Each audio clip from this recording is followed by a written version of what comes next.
Okay, so I have my little notepad here because this is where I wrote everything about what I have been doing lately. Also, I'm in my hay stall right now, if you haven't noticed, which means Legacy is right behind me. Whoops. Legacy is right in front of me, and then I got Armida in the stall behind Legacy, and then I have Moonshine right next to me. So that, I guess, is a life update in itself, and this is just like really insane. For those of you guys that don't know, I live on a trailer on my parents' property. My parents ended up buying this barn as an investment. The condition was that my dad had to have one stall for all of his tools and all of his stuff, outside stuff, and then I could do what I wished with the other stall. So that just completely blew my mind, and that's what happened over the finals when I was in California for the WCBRA finals. So it was absolutely crazy to come home to this. I knew it was coming, but it was just like, it's still just surreal until it's actually here. And yeah, this is literally something that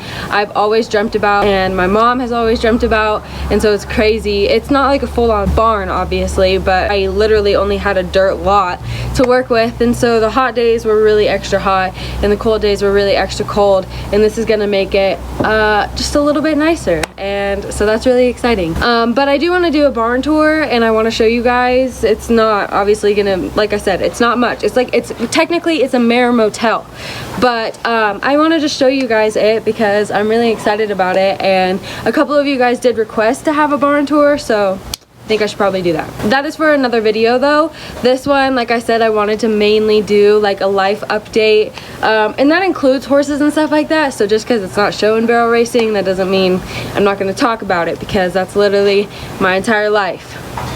Is this hat clean? So I wrote a list, and obviously the list always starts with Moonshine, and I point that way because she is literally standing right there. You wanna see? She's right there. Okay, I'll just move it. There she is. I was cleaning her stall. Okay, so here's what's going on with Moonshine. She has one more race until the end of the season. That is going to be on October 5th. There are going to be other races throughout the rest of the season, not in the associations that I've been running in. I did this one, WCBRA, and then I did SSBPA, which is one that's around here. Oh my gosh, I totally forgot to talk about my hair. I'll still wait to talk about that, actually. The finals obviously was the last race for the WCBRA Association. I cannot talk today. WCBR Association, whatever. West Coast Barrel Racing Association. That was the last one for that. SSBPA, I had one last weekend. This weekend is free, and then like I said, October 5th, we have our very last one. So I'm giving Moonshine a break for this week. She's been feeling a little more sore lately. She's just been traveling a lot, way more than she ever has.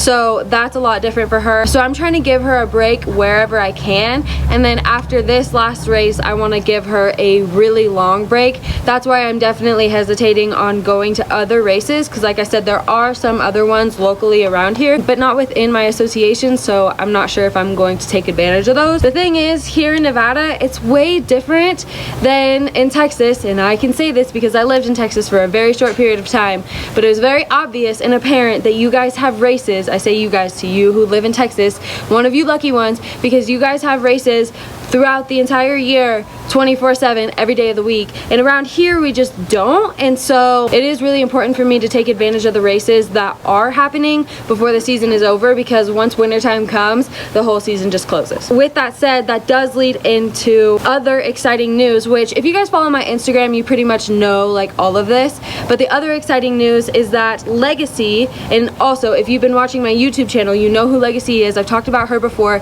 She is the one that I was trying to get pregnant before. She really just didn't want to. She was gonna be Moonshine's surrogate, and it just ended up being a deal that I didn't want to have to deal with this year. I want to focus more on barrel racing and affording that rather than having to take care of a baby right now. And I just got to doing a lot of research and became overwhelmed just with the research, because taking care of a baby is not only super expensive, but it's super high risk. And so it was just something that isn't really in the cards for me right now, which I wasn't too disappointed by. So I went to put Legacy on the market, and I actually did put Legacy on the market, and I looked a little deeper into her papers. Mind you, before I never cared about her papers. She's a thoroughbred, and like I said, she was just gonna be a surrogate, so I never cared to look into them.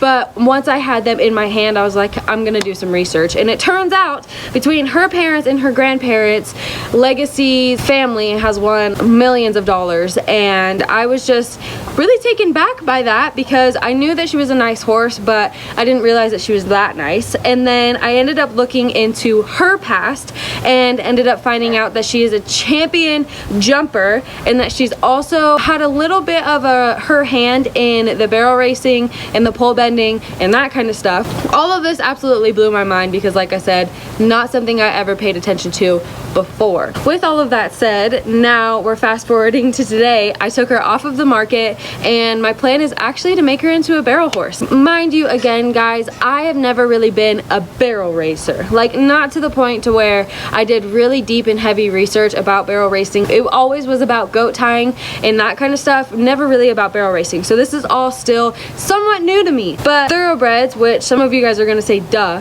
but thoroughbreds are some of the fastest horses that we have in the industry. Like I saw this one stats basically that showed all the top 15 horses that went to the NFR, and basically all of them had like over 80% thoroughbred in them if you take their lines all the way back. And it just blew my mind because duh, Legacy is a little bit shorter, she's not as long-legged, and I just I see at barrel races, every horse is like 3 times the size of Moonshine, and no fault to Moonshine at all, but in those bigger pens, those big horses outrun the crap out of her, honestly.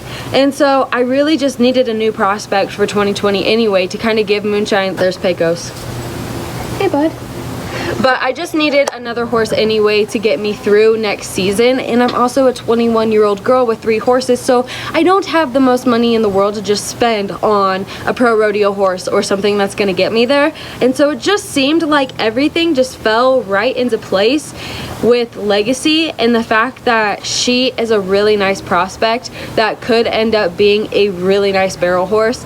And so I'm extremely excited. I'm hoping to be able to send her out to a trainer within the next month or 2, and she's gonna get a good foundation on her. I keep looking this way because she's literally right here, but she's gonna get a good foundation on her, which is really exciting because she has a little bit of freshness to her. After that, I'm going to start patterning her in the barrels, and then next season I'll be able to season her, hopefully, obviously, if everything goes correctly. But it's just really exciting because now I have 2 barrel horses, one's a prospect, and I'm starting at 0 again, so it's really exciting. Obviously, I'm still in the beginning of Moonshine's career too, so it's just cool that I have 2 really nice hopefuls for 2020. No Legacy. Okay,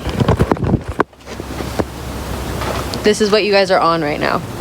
She's like, what is going on? That is enough, I think, about Legacy. I think you guys get the point. On to the third and final horse, Armida. If you've been watching my YouTube channel with her, you also know, because I've talked about her a lot ever since I got her. She has been my project horse for the past year. She is now on the market. She is now ready for her new home. I do have an ad up on my Facebook if you guys are friends with me on Facebook. If you want more information about her, just feel free to DM me. I could not say enough about her. She's a really nice horse with an amazing disposition, and I'm looking that way again because she's in front of me. If I had the money and I had the space, I actually would keep her. She honestly reminds me a lot of my old goat horse, which is just like, he was really near and dear to my heart, and he got me through all of the national high school finals and all that kind of stuff. And she is literally, it's very odd how much she is like him, and so it is very sad. And like I said, I've had her for the past year, and she was my first actual project, and so it's been really cool to see her grow, to see what I've been able to learn from her. And then also my boyfriend has taken her under his wing. Honestly, she has taken him under her wing. I throw him on her when I want to go on a trail ride on Moonshine and I like need somebody to ride with me, and he gets on her. he won't even get on Moonshine, but he gets on her and he has so much fun on her, and it's been really cool to see his confidence grow too because she's helped him. I could go on and on. Like I said, if you guys want more information about her, I think that she personally would be a great like trail trials horse or a flag team horse or like a family horse or something like that. She's not the fastest horse in the world, but she just has the most amazing disposition, so she honestly deserves an amazing home.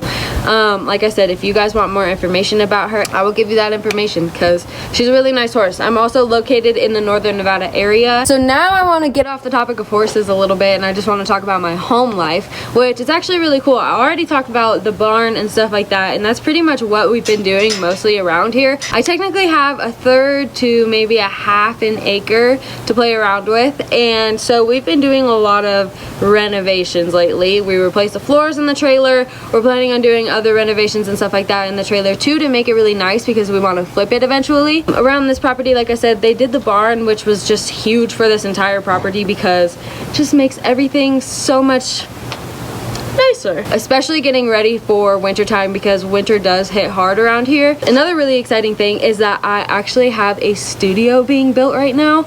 There is basically my old tack room. I've just used my horse trailer as a tack room right now, but I have an old tack room that's a really good sized building. On one side we're using it as a storage building because we do not have enough room for all of our stuff in our trailer, but the other side it's split in half. The other side is just an empty room. It is currently being renovated into a blank slate of a room that is nice and that is insulated, just a nice room so that I can make it into my filming studio and I can also do podcasts in it. So this is gonna be extra cool because it's right next to my trailer. I'll literally be able to just spend all of my time in there. I have the barn to do horse work and then I'll have the office to do actual work. This year has been really a lot about setting myself up for success and not making it easy because you have to put in a lot of work in order to set yourself up, but it does make it a lot more motivating to have a space that is fun to work in, you know what I mean? I didn't have a barn until freaking 2 weeks ago, and that didn't stop me from doing the same. I set my stalls up the way that I wanted them to be, the way that it would motivate me the most. Legacy.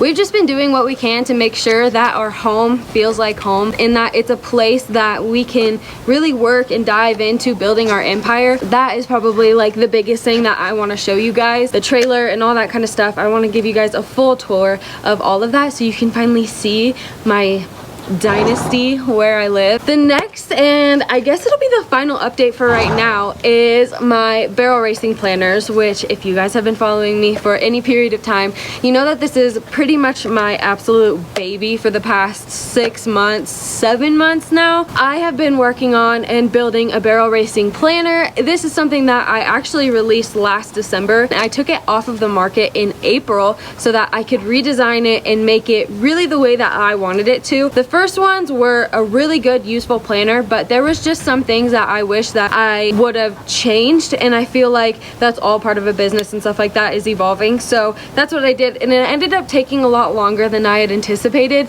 but I have no regrets about that at all because I honestly just, my biggest mission with the planner in itself was just to make it the way my vision was with it, and it took a really long time for it to turn out to be that way. And I've been working with some barrel racers and family and friends really closely, and I've probably had like 42 final drafts of this planner, but I am finally done with it, and I'm really excited to get it out to you guys because like I said, I just have been working really freaking hard on making it not only beautiful but useful and practical, and I just want it to be something that you can actually take on the road and something that will actually benefit you by using it, not just something that you put on your shelf, you buy, you put on your shelf and you forget about it because it's really not that useful. So I'm just really excited to finally get that out to you guys. I have started a new Instagram that shows all of the collections, and it's actually going to be my platform for inspiring, motivating, and empowering cowgirls. It's called HB's Legacy, HBS Legacy,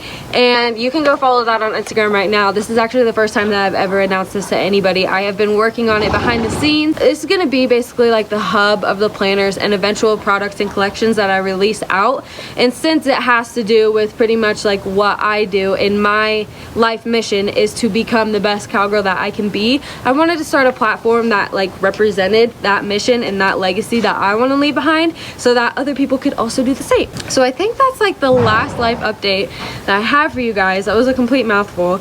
I forgot to talk about the hair. Oh, and the lashes. What about the lashes, guys? The lashes, though, are done by this girl named Maddie. She lives here in Northern Nevada. If you guys want to know where I got my lashes done, please DM me, because she honestly did a really good job, and it's been the nicest thing ever to not have to wear any makeup, period. And then also with the hair, I got this done by Marlia at Liaison Salon. That is also in Northern Nevada, and I could also hook you up with her if you wanted to meet with her, because this hair is literally everything that I could have ever dreamed of. Anyways, guys, I hope that you enjoyed this little life update. That was a lot of talking for me, but it was fun to just like get out here into my barn and just talk to you guys. Don't forget to like and subscribe. Don't forget to follow my Instagram. Don't forget to do all of that kind of stuff, and I will see you in the next one.